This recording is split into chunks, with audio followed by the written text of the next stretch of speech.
Horror is arguably the most divisive movie genre. Welcome to Watch Mojo, and today we're counting down our picks for the top 10 great horror movies with bad Rotten Tomatoes scores. Before we begin, we publish new content every day, so be sure to subscribe to our channel and ring the bell to get notified about our latest videos. For this list, we're looking at horror movies that were critically panned but well received by general audiences. Note that the Rotten Tomatoes scores were verified as accurate as of May 2019. It's still running. Stop it, please. For God's sake, please stop it. There's no more time. You've got to... Please, stop it. Stop it now. Turn it off. Number 10. Event Horizon. Whoever sent that message, he sure believes in hell. Event Horizon is certainly an odd beast. It follows the crew of the Lewis and Clark as they investigate the Event Horizon, a spaceship that has reappeared near Neptune after mysteriously leaving our universe. And what they find is not pretty, to say the least. The movie was a total failure when it was first released. It was a box office bomb, it earned a D+ cinema score, and it currently has a 27% on Rotten Tomatoes. However, the movie has gained quite the devout fan base over the years, who praise its relentlessly foreboding atmosphere, disturbing imagery, and Lovecraftian elements. It's not perfect, but it serves as a good representation of the criminally underutilized space horror subgenre. This ship knew about it. It knows my fears. It knows my secrets. Number 9. Final Destination. What, intervene? What do you got now? God's unafraid to die? Some people may call Final Destination a classic. After all, it spawned a franchise that spanned 4 follow-ups and over $665 million in box office takings. Would it surprise you to know that only 34% of critics gave the movie a positive review? Yep, they really didn't like this one. That said, general audiences seem to love it. The death scenes are creative and fun, as weird as that is to say, and the exploding plane sequence still comes to mind whenever we board an aircraft. It also popularized the concept of a vengeful death, which you can probably see in the comment section of every Close Calls YouTube video. It's still relevant, and still very much enjoyed. In death, there are no accidents, no coincidences, no mishaps, and no escapes. Number 8. Scream 4. Who is this? It's Trudy. Who's this? This is the last person you're ever gonna see alive. A lot of people question the existence of Scream 4. Not only did it have to justify itself after the fitting conclusion to Scream 3, it also had to bridge an 11-year gap between movies and prove that the slasher genre was still relevant. Unfortunately, it didn't do enough for critics, only 59% of whom gave the movie a passing score. They didn't call the movie terrible, but they did criticize its predictability and general pointlessness. Despite the middling reviews, it helped reinvigorate interest in the series, and many people argue that it's the second best movie of the franchise. It doesn't reach the heights of the first Scream, but it's still a fun and scary way to pass 90-odd minutes. Don't. You can't save them. All you can do is watch.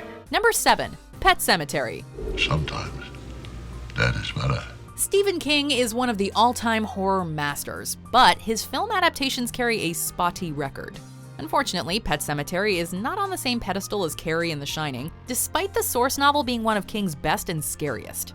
The movie holds a divisive 50% rating on Rotten Tomatoes, and is often criticized for its bland acting and cheap, uninspired production. That said, some aspects certainly shine. It thankfully retains the dark and unforgiving atmosphere of the novel. Fred Gwynne is fantastic as Judd, and that Zelda scene still gives us nightmares. Seriously, it messed us up good. Never get out of bed again! Never get out of bed again! It's not a masterpiece, but it is a faithful adaptation of one of the scariest books ever written. Oh, Gage. Gage. I brought you something, Mommy. Number 6. House of a Thousand Corpses. The boogeyman is real, and you found him. House of a Thousand Corpses was Rob Zombie's directorial debut, and it was absolutely crapped on. It holds a hideous 19% rating on Rotten Tomatoes, with many critics calling it little more than a derivative and trashy exploitation flick. In their opinion, it successfully paid homage to cheap gore movies, but wasn't smart enough to elevate from the schlock. Regardless, the movie was a hit with gorehounds, and it spawned a sequel and an attraction at Universal Studios Hollywood. It still has a following, much the same way schlocky B-movies from the 70s have theirs. But despite the appreciation, Rob Zombie has dismissed the movie, calling it, quote, a calamitous mess. No, I'm really very interested. I'm not trying to make fun. got you. You are such a bad clown. Number 5. The Amityville Horror. Yeah, mostly everyone agrees that George and Kathy Lutz were full of it. But that doesn't make the story less entertaining. Despite the hoopla surrounding the story at the time, the Amityville Horror was met with derision by many critics, and it currently holds a 27% rating on Rotten Tomatoes. It certainly is a little hokey and bland by today's standards, especially when you compare it to more modern and more expensive movies like The Conjuring. But it's still an effective haunted house movie, and it helps set the bar for later films of its kind, especially the whole Indian burial ground trope. At any rate, it's way better than the crappy Ryan Reynolds remake. I'm sorry, what?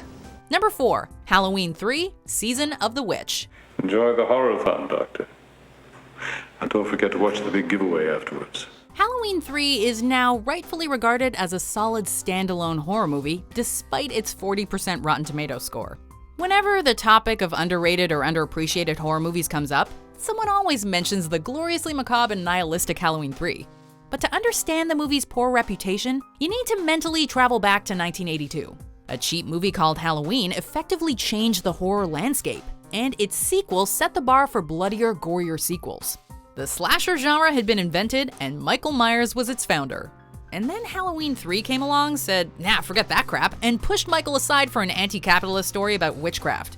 Everyone wanted more Michael Myers, not androids and pumpkin masks imbued with magical fragments of Stonehenge. Halloween morning. Be a very busy day for me. Number 3. Freddy vs. Jason. I've been away from my children for far too long. While Halloween spawned the slasher subgenre, movies like Friday the 13th and A Nightmare on Elm Street helped solidify its place in the mainstream. Freddy vs. Jason answered 20 years worth of fan demand by pitting the two horror icons against each other, and the results were just as bloody and outrageous as we all expected. Welcome to my nightmare. Of course, only 41% of critics liked the movie, but then again, that's not exactly surprising. It's not like these franchises were critical darlings, but Freddy vs. Jason gave fans exactly what they wanted. Lots of blood and gore, drugs, sex, and a killer showdown between two of cinema's greatest killers. What more could you want? It's time to put this bad dog to sleep. For good! Number 2. Saw. You don't know me, but I know you. I want to play a game. Is it wrong of us to say that Saw revolutionized the horror genre? It launched one of the most successful franchises of the decade, introduced torture porn to the mainstream, and helped popularize low-budget independent horror. Say what you will about the progressively stupid sequels, but the OG Saw is a classic. If only the critics saw it that way. Just 49% of critics gave the movie a positive review, with many calling it too sick and twisted for its own good. Some also attacked the movie's boring detective story, cheap effects, and questionable acting. Looking mostly at you, Lee Winnell, they saw it as amateur filmmakers indulging their own sick imaginations, and nothing more.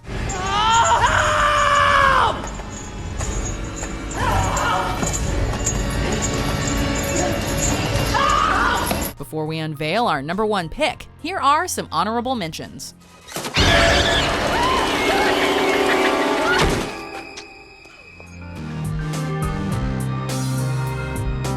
I can tell you, but then I'm gonna have to kill you.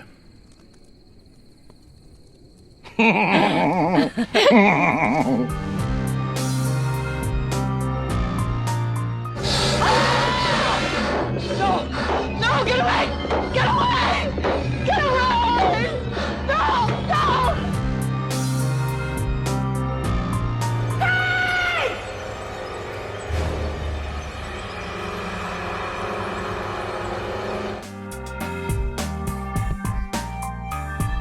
Is this your collar, little doggy?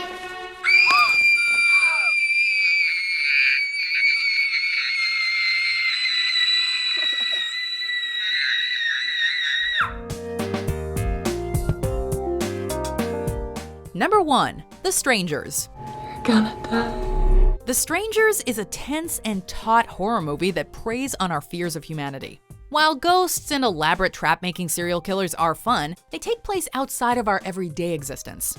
The Strangers is a realistic movie about two everyday people being tormented for no reason whatsoever. It was also inspired by real events, including the Manson murders, lending it an even scarier degree of credibility. The movie reminds us that darkness and depravity do exist, sometimes literally in our own backyards. But critics hated its adherence to cliches and the one-dimensional characters, and it currently sits at just 48% on Rotten Tomatoes. That is far too low for what some perceive as a modern-day classic.